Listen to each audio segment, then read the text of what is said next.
A very good morning, class 11. This is the class for business study and chapter number 2, form of the business organization. And we continue with the topic of the form of the private sector organization. This is the third sector of the private body, cooperative society. In last videos, we complete the meaning and definition of the cooperative society, and we already discussed about the features of the cooperative society. Today we talk about the merit and demerit of the cooperative society. As you know, the features of the cooperative society is involved all the necessarily important and disadvantages of the cooperative society. In this class, we classify the features in two parts. First is positive and second is negative. Positive features called merit and negative features called demerit. Let's start with the merit of the cooperative society. Merit. First merit of cooperative society is equality in the voting status. As you know, equality in cooperative society of voting status is one person, one vote. It is depend on the concept and principle of the democratic principle. So one person, one vote explains that if anyone have 1000 share in high rate of the contribute capital in the cooperative society, it is not explained that more voting rights he has, she has. And if any person has less capital introduced in the cooperative society, they have not voting rights. It's not fair. अगर cooperative society में persons ने जो members हैं उन्होंने अपनी capital जिस भी ratio में contribute की उससे उनके voting rights पे कोई effect नहीं पड़ता. Equal voting rights होता है कि एक person एक ही वोट देगा चाहे वो 10 लाख कैपिटल इन्वेस्ट किया हो या 1 रुपए इन्वेस्ट किया हो. Does not affect the capacity of the या quantity of the capital. Okay? तो फर्स्ट फीचर क्या है? Equality in the voting rights. इक्विलिटी होती है वोटिंग राइट्स में. Clear? Second, limited liability. As we talk about in the last class, limited liability. That means cooperative society and its members has separate legal entity due to registration, compulsory registration. Compulsory registration होने के बाद जब जो existence में आ जाती है cooperative society, तो जो कोऑपरेटिव सोसाइटी को क्या मिल जाता है? एक एंटिटी मिल जाती है जो उसके मेंबर से सेपरेट होती है. मतलब कि कोऑपरेटिव सोसाइटी की एग्जिस्टेंस अलग होती है, जो उनकी एंटिटी अलग होती है, और जो उनके मेंबर हैं उनकी एंटिटी अलग होती है. दैट मीन्स लिमिटेड लायबिलिटी होती है ऑफ द पार्टनर. तो ये बहुत ही इंपॉर्टेंट फीचर है कोऑपरेटिव सोसाइटी का कि जो मेंबर्स हैं उन्होंने जितनी कंट्रीब्यूट की है कैपिटल, उसी कैपिटल के रिस्पेक्ट में ही उनकी लायबिलिटी होती है. मतलब कि अगर किसी पर्सन ने 10 लाख रुपए की कैपिटल इंट्रोड्यूस किए, 10 लाख शेयर्स परचेज किए हैं, तो 10 लाख रुपए तक ही उसकी लायबिलिटी है, उससे ज्यादा किसकी लायबिलिटी नहीं है. तो in respect of capital contribution the liability of the member is limited. Third feature is stable existence. Cooperative society की जो एग्जिस्टेंस होती है इररिस्पेक्टिव ऑफ पार्टनरशिप फॉर्म क्या होती है? स्टेबल होती है. हाउ? स्टेबल एग्जिस्टेंस का मतलब है कि चूंकि जो कोऑपरेटिव सोसाइटी होती है उसके पास क्या होता है? लीगल एंटिटी होती है. लीगल एंटिटी के फॉर्म पे वो रजिस्टर्ड होती है.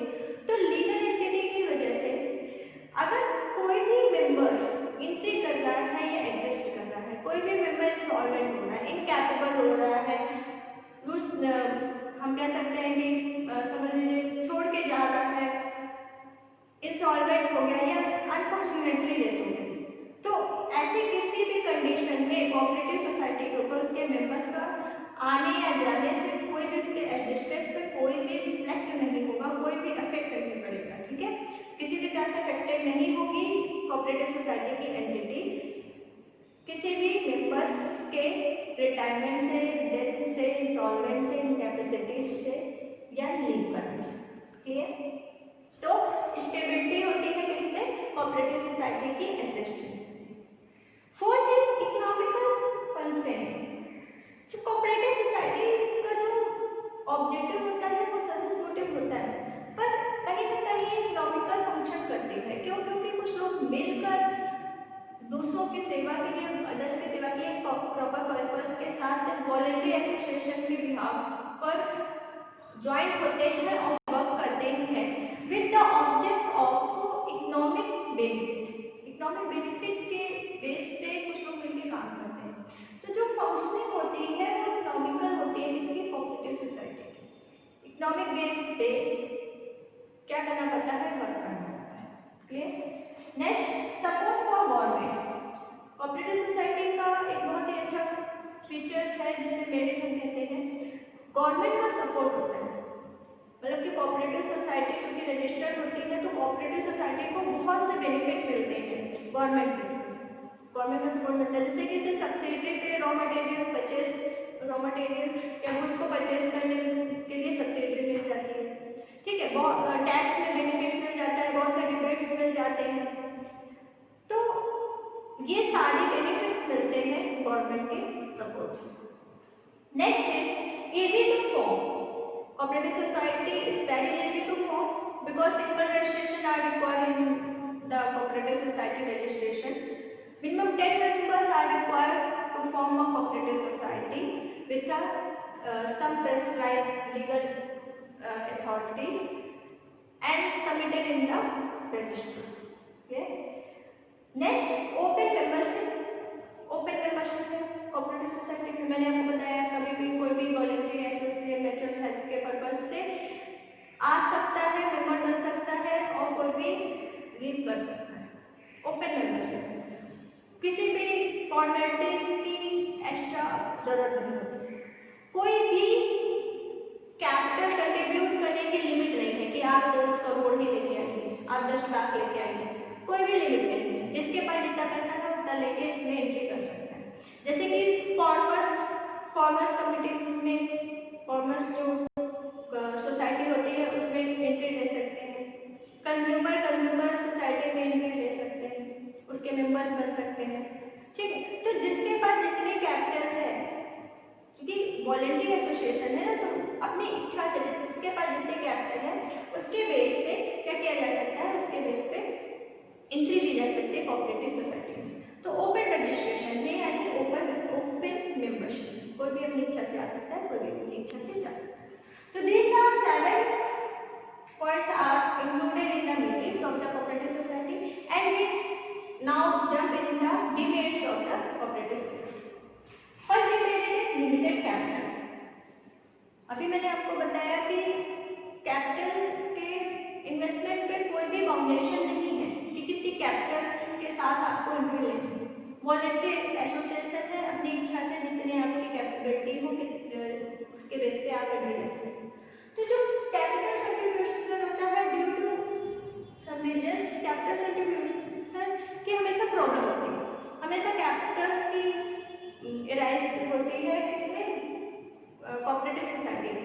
क्यों? जो हमारे मेंबर्स हैं वो अपने अकॉर्डिंग आ रहे हैं, अपने अकॉर्डिंग कैपिटल ला रहे हैं। तो हर एक, क्योंकि ये डेमोक्रेटिक प्रिंसिपल पे बिलोंग करता है ना, तो कोई भी मेंबर आ रहा है अपने अकॉर्डिंग कैपिटल लेके और हर मेंबर के पास एक वोट देने का अधिकार होता है। मतलब वो 10 रुपये लेके आ रहा है तो भी वो वोट देने का अधिकार लगता है। अगर मैनेजमेंट है वो अपना रोल पार्टिसिपेट करने का रह सकता है। इसी तरह कोई भी मेंबर अगर 10 करोड़ है तो भी उसके पास उतने हैं। मतलब दोनों की जो इम्पोर्टेंस है वो बराबर है वोटिंग सिस्टम में।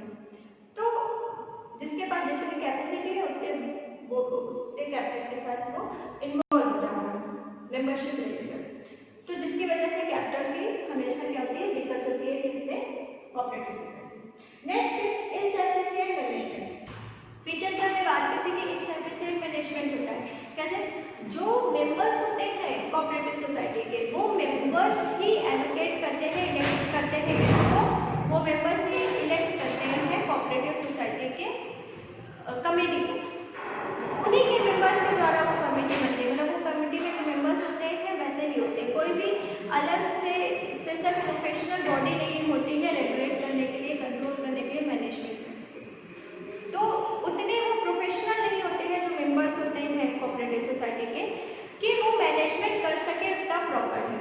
तो इन तरह से मैनेजमेंट की limit, lack of security, books of account के बारे में या कोई भी डिसीजन है जो डिस्कशन होता है वो ओपन होता है, ओपन डिस्कशन होता है from the members, in front of members, members के सामने ओपन डिस्कशन होता है। तो बुक्स ऑफ अकाउंट में या किसी में ये नहीं रहता कि हम सिक्योर से रख सकते हैं, सिक्योर नहीं होते हैं हमारे जो डिसीजंस हैं, जो हमारे ओपिनियन है, या जो हमारे हम जिस परफॉर्मर पे वर्क कर रहे हैं, ये सब ओपन होता है, तो सिक्योरिटी नहीं है। Fourth is excessive government control. मेरे में हमने पढ़ा कि गवर्नमेंट का सपोर्ट होता है, कोई सपोर्ट कर रहा है तो हमने इंटरफेरेंस भी करेंगे, है ना। तो कोऑपरेटिव सोसाइटी को कुछ गवर्नमेंट के रूल रेगुलेशन को मानना भी पड़ता है, वो कंपलसरी मानना। क्यों? उसे रजिस्ट्रार के यहाँ रजिस्ट्रेशन कराना पड़ता है। इस तरह की कुछ कंपलसरी कुछ फॉर्मेलिटीज होती हैं जो गवर्नमेंट की करनी पड़ती है कोऑपरेटिव सोसाइटी पर। ये है। And last is difference of opinion on conflict among the members. अब जो मेंबर्स आ रहे हैं कहीं से भी आ रहे हैं, किसी भी शहर से आ रहे हैं, किसी भी जगह से आ रहे हैं, हर इंसान की अपनी अपनी अलग अलग सोच है, अपने अपने सोचने का तरीका है, काम करने का तरीका अलग अलग है, हर चीज अलग अलग है। तो जो ओपिनियन है उसमें क्या हो जाता है, मतभेद हो जाता है, कॉन्फ्लिक्ट हो जाता है कि हम कुछ कह रहे हैं, सामने वाला कुछ कह रहा है, या जो कमेटी है और जो मेंबर्स हैं उनकी ओपिनियन मिसमैच हो जाती है। तो ये ड्रॉबैक्स है किसके, कोऑपरेटिव सोसाइटी के, कि जो ओपिनियन है वो मिसमैच करते हैं।